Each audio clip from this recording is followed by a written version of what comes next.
I did notice something else, kind of just moving on a little bit. Apparently, Paulo Costa has been teasing a return. I think it was 297 he was talking about. So, Okay. Mr. Paulo, who we all want to see fight again. Yeah. He teased his return. 297, which is obviously the next cut pay-per-view. So it's about a month and a half away. Who should he fight when he comes back? Easy. I've already told you. Khamzat Chimaev. Khamzat. Yeah. That Chimaev. It's easy. It is pretty easy. It Like that's the fight that everyone still wants to see it. Yeah. Yeah. I've never stopped wanting to see that fight. No. Since they first started having beef, that's like the only fight I haven't slept. I've wanted. Yeah, I haven't slept for about a year. 2 years, yeah. Yeah. A long time. It actually is. I'm pretty tired. Might try and have a nap. But yeah, come chat. Come on. Come chat. Khamzat Chimaev. Come chat, Khamzat. Come chat with me, Chimaev. He should Paulo Costa versus Paulo Costa versus Khamzat. I can't. It's stuck in my head now. Khamzat Chimaev versus Paulo Costa is a fight. Paulo Costa versus Khamzat Chimaev. Yeah. It's a fight we all want to see.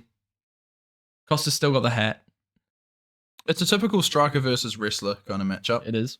But then saying that, Paulo Costa, he came into the UFC as a BJJ black belt, so I think people underestimate him on the ground a little bit because he doesn't go there much. That's where I was getting with that. Oh. This is like a grown-up Gilbert Burns in a way for Khamzat, I think. Big one. It's a bigger Gilbert Burns. It's a bigger, slower Gilbert Burns. The same nationality and everything. But yeah, like you say, Paulo Costa, a very decorated jiu-jitsu specialist, although we haven't seen much of it in the UFC, which is why I think people do sleep on his jiu-jitsu. But yeah. He came in as a black belt, I think. So, and that's what he used on The Ultimate Fighter when he was first seen. And I think his brother's relatively like decent within the jiu-jitsu scene. Yeah. He trains out of his brother's gym. So yeah, we need to see that fight. We need to see him come up against a proper middleweight.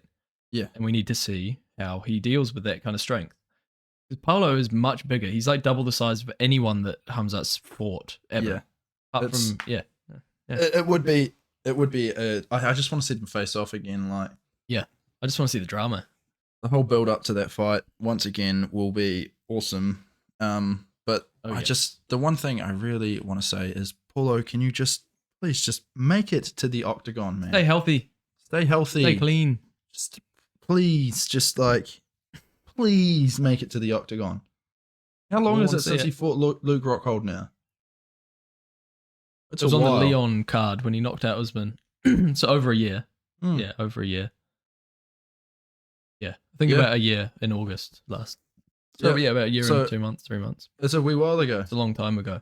Paulo, come back, stay clean on the mats, don't get staph infection again, and stay healthy. We can't wait to see you. Oh no, that was Oliveira, wasn't it? Yeah. Yeah, he had that big thing in his arm.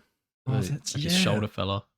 Yeah, there was that the big hole in his arm. That grub that was in his arm, and it was slowly eating him from the inside. No, it's staph infection. Oh. Is that actually what you thought it was? No, I watched some movie the other day. Okay. What was the movie? Did not fuck that prawn. Ah, okay. District 12. District 1. District 3? I remember there was 9 of them. Yeah, we should. 9 districts. So the PFL had a card in the weekend. It would have been interesting. It's weird how we go to the drama first, and then all the other bollocks, and then we get to the actual fights that happened. The PFL. No, it's not. It's not weird. That's who we are, I guess. No, it's not even who we are. Who they are too. Like who are they? Is there any of them? Because I guarantee you'll see now. Like we'll mention PFL, and then people are like, right, sweet as. Click on the next thing coming up. Yeah, then no one's watching anymore. No, like you said, it was tricky enough for us to figure out what happened at the PFL on the weekend. Yeah, trying to navigate their results page. Yeah, honestly, like this isn't even it. This is on Fan Nation MMA Knockout. What I'm looking at. Thank you, Fan Nation. But like when you go to a UFC event, not go to an event, but when you look up the UFC on Google, it comes up with the results. They're right there, and you can see time, this, that. You look up PFL. Nothing comes up on Google. Same with Bellator. It's hard to like figure out what's going on, and this is why it's so hard to like get into this crap. Because crap, I don't mean that, but MMA is crap. MMA is the greatest sport on earth. Honestly, it is just so good. The drama's juicy. The fights are amazing. It's 1v1, powerful, strong knockout. It is amazing. It's the best sport in the world. Like, there's no one that can argue with that. Can you? No, I'm not going to argue with that. Well, What's I probably wrong with wouldn't have started this podcast with you if I didn't believe Yeah, that. that's true.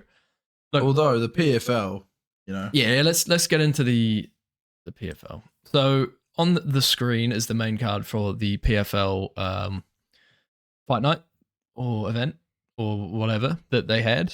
We'll start from the ground up. So from the top down. Orbin Mercier, he was in the UFC a while ago, got cut. He has some pretty impressive wins in the UFC. I remember I was quite a big fan of him. He's actually replied to my messages on Instagram a couple times. I wished him a Merry Christmas. You wished him a Merry Christmas? Yeah, I did. We had a little bit of a chat at one point. But he defeated Clay Collard. Also was in the UFC at one point. Unanimous decision. Retains the PFL lightweight championship and wins $1 million. It's pretty big. That's like pretty decent for him. So yeah, good on him. Ferreira and Denis Goltsov. I don't know these guys at all. Oh, actually, Ferreira. I've seen some. Apparently, he's going to be the guy who's going to face Francis potentially. Oh yeah, if he comes to the PFL, he looks alright. Like, he looks good. He's got nothing for Francis, but he looks alright. So it looks quick, big. Looks more like a light heavyweight. He got landed on a couple I think times. I've seen some clips of this guy too. Now that you're saying this, yeah. I think he's like. Speaking of Francis, oh, there he is. He's in an ad. Pops up looking all happy. What is that ad for? Oh, okay. Anyway, Stop violence. Stop violence. I think it's talking about maybe his next fight or something. But yeah, next fight. Pacheco defeated Moknakina. Again, no idea who those guys are. Keep going down. Magomed Karimov defeated Sadibu. Oh, I really wanted Sadibu to win. Sadibu trains with Sean Strickland, and Sean said that he was the best striker he's ever trained with. Just want to confirm that. Did you get a ball? Oh, are you snoring, are you? He's snoring. I might use this to fall asleep to tomorrow night. It's not actually bad. I know someone who does that. Shout out Bryden, if you're listening. No, he's probably fallen asleep. Yeah, he's probably fallen asleep. Don't stop. Bryden, if you hear this, hit me wake up. Bryden, wake up. Wake up. Wake up. Can we just do that in every episode? I don't know. Wake up. Bryden, I don't know how comfortable I feel with you listening to my voice while you fall asleep, but I'll let you do it anyway. Wake up. Sadibu C, yeah. So he's a good striker, but unfortunately he lost by submission, which is a very common occurrence when it's a striker versus have good dreams, Bryden, with a bit of wrestling. This is the one. So Kesenganya, fantastic pronunciation. Kesengane. I honestly don't know how to pronounce his name, but he was the guy who got knocked out in the UFC against Joaquin Buckley, the viral knockout. He's gone on to win a mil, which is pretty cool, you know? Pretty cool. Yeah. I mean, if that's a way to turn around and not get kicked in the face. It is. Because, oh boy, did that knockout, that was shocking, man. That was insane. If there was a knockout that you thought like someone had just passed away from, it was that one. No, yeah, 100%. That was horrible. Like, yeah, for people that don't know what we're talking about, Joaquin Buckley throws a kick, his foot gets caught, and so he like leaps into the air, spins around, and with the remaining foot he does have, lands a spinning kick right to the jaw. This guy that we're talking about, and knocks him out cold. Well, he's still like standing there for a second, and then falls backwards. Yeah, it was horrible. It was that's one of the coolest knockouts I've ever seen. Anyway, it is the coolest knockout I've ever seen. Be, right? I can confidently say that. So cool. Yeah, for him to turn around and go from that to now winning $1 million in the PFL, well done. It's good that these options are here for people who maybe aren't good enough for the UFC, but they're getting there and they get cut. There's a bit of a safety net there. Yeah. And there's a few people that this has happened to, for example, as well. Mercier, who's the Canadian main eventer for the lightweight strap. He's now got himself a medal, and I think this might be his second win of this tournament. So that's, he's doing well, and he's a really good fighter. He'd do well in the UFC. Yeah. I think that's right. Like, for fighters to get paid well in the UFC, you've got to be there for one. Like, you've got to be there for a wee while. Yeah, for sure. You've got to see out a few contracts, and you've got to do what the UFC wants you to do for those first few kind of cycles of those contracts, right? But then when you see people get out before that era, and because they kind of like kick up a stink and they're not happy with it, whatever, like Francis, for example, and they get out and they get a win, that is so much more, I think, rewarding than watching someone who like grinds their way through the UFC. It's like Mike Perry, another example, someone who is now in the prime of their career since leaving the UFC. Yeah, I know he's not fighting MMA anymore, but this bare knuckle boxing thing it's made for him. Yeah, it is. It is. It's not made for anyone, like it's not made for the faint-hearted, and he is the least faint-hearted person in the world. But yeah, I know what you mean. It's nice seeing people leave and go on to actually do something and find their spot. Maybe they weren't meant for the UFC, and that's okay. Yeah. And then they find another thing, and more competitions like this, the more the better. Like, there's more opportunity, and that's what we want. That's right. There was also Kayla Harrison. She also got a win against Aspen Ladd, dominant 3-round decision. Sorry, and she called out Cyborg. They've been talking about a fight for a long time now. Okay. Kayla lost her last fight, which was a shock. But she beat Aspen Ladd, another UFC dropout. And apparently, maybe we'll finally see Kayla Harrison versus Wanderlei Silva in a dress and heels. Triple H versus Wanderlei Silva in a dress and heels. That's what someone commented. It wasn't me. That's not my opinion. Not sexist. That's what someone else commented on an Instagram post. How dare they? How dare they? And Derek Brunson, DB got a win over RC3 by unanimous D. I just want to say his posture makes me uncomfortable. Derek Brunson. Yeah. He's got no neck. He's like, he's like very like, like he's trying to itch his neck without his hands. He kind of looks like ET but reversed. Okay, reversed ET. Wait, itch his neck without T. T. Reverse ET.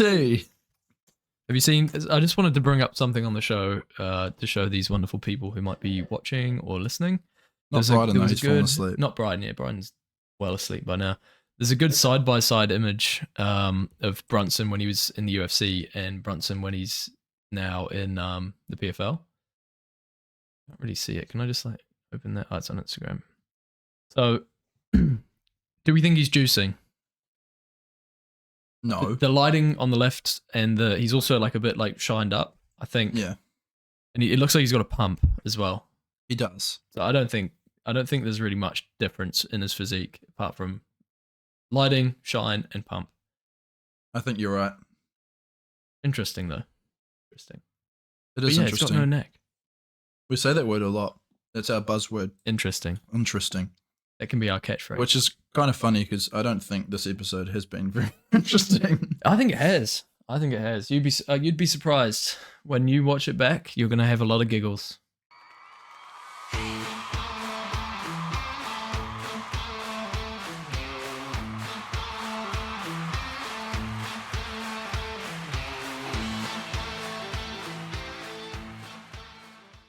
Hey guys, thank you very much for watching this short episode of Combat Corner. If you like what you see, we've got lots of long form content below and lots of other videos like this, so feel free to go along and check it out. We really appreciate all your support. Thanks again for watching. Thank you very much. Like, subscribe, comment, share it around. Have a good day. Peace.